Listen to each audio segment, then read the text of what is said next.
Hi friends, welcome to my channel. ఈ వీడియోలో ఏంటంటే పాలకోవా ఎలా ప్రిపేర్ చేసుకోవాలో చూస్తున్నాం. పాలకోవా ఇది చాలా ఈజీ మెథడ్లో. నేను మామూలు పాలతో చేయట్లేదండి, నేనైతే ఆవు పాలతో చేస్తున్నాను. అంగన్వాడీ స్కూల్లో పిల్లలకి, చిన్న పిల్లలకి ఇస్తారు కదా, ఇవి ఎంతో హెల్తీ పిల్లలకి, కానీ వాళ్ళు తాగరు.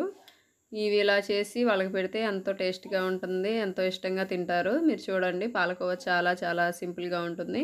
ముందుగా పాన్ తీసుకుని దానిలో అది కొంచెం వేడెక్కిన తర్వాత దానిలో లీటర్ పాలు అయితే నేను పోసుకుంటున్నాను.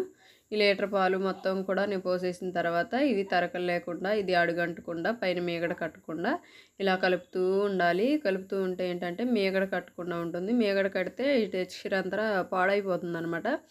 ఎలాగంటే ఇది మీగడ కట్టిన కొందికి కలర్ చేంజ్ అయిపోతుంది. మీగడ కడితే బాగోదు. మీగడ కట్టకుండానే ఇదిగో ఈ కన్సిస్టెన్సీ వచ్చేంత వరకు కూడా బాగా కలుపుకుంటూ తిప్పుకుంటూ మరిగించుకోవాలి పాలు అనేది. దీనిలో మనం ఏమీ లేదు.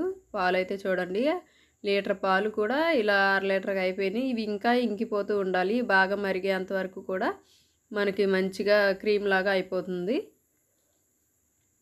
నేనైతే కలుపుతూ ఇలా గరిటెతో అంచుల వెంట ఇలా ఉన్నది ఇలా వేస్తున్నాను. చూడండి, ఇవైతే సుమారు పావు లీటర్ పాలు వచ్చేసినాయి. దీనిలో 5-6 చుక్కలు నిమ్మరసం వేసుకోండి. నిమ్మరసం వేసుకోవటం వల్ల ఏంటంటే ఇది మనకి నూకగా ఉంటుందన్నమాట. చాలా బాగుంటుంది పాలకోవా. విరిగిపోవాలి కదా పాలు, ఇలా నూకగా ఉంటే చాలా టేస్ట్గా ఉంటుంది. పిల్లలు చాలా ఇష్టంగా తింటారు.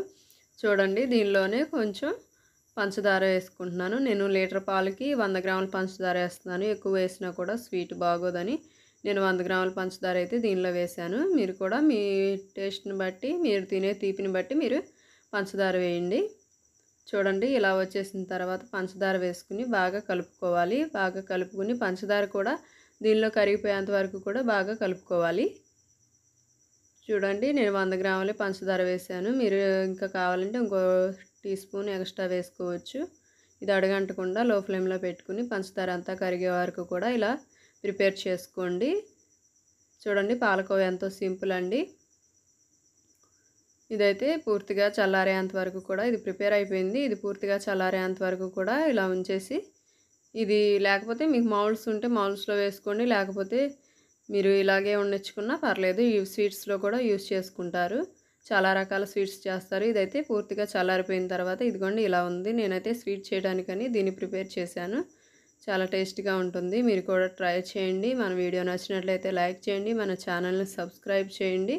చూడండి, చూశారు కదా, పాలకోవా ఎంతో టేస్టీ, ఎంతో హెల్దీ కూడా. చిన్నపిల్లలకి చాలా ఆరోగ్యంగా ఉంటారు పిల్లలు కూడా. మీరు కూడా ట్రై చేసి ఎలా ఉందో నాకు కామెంట్ చేయండి.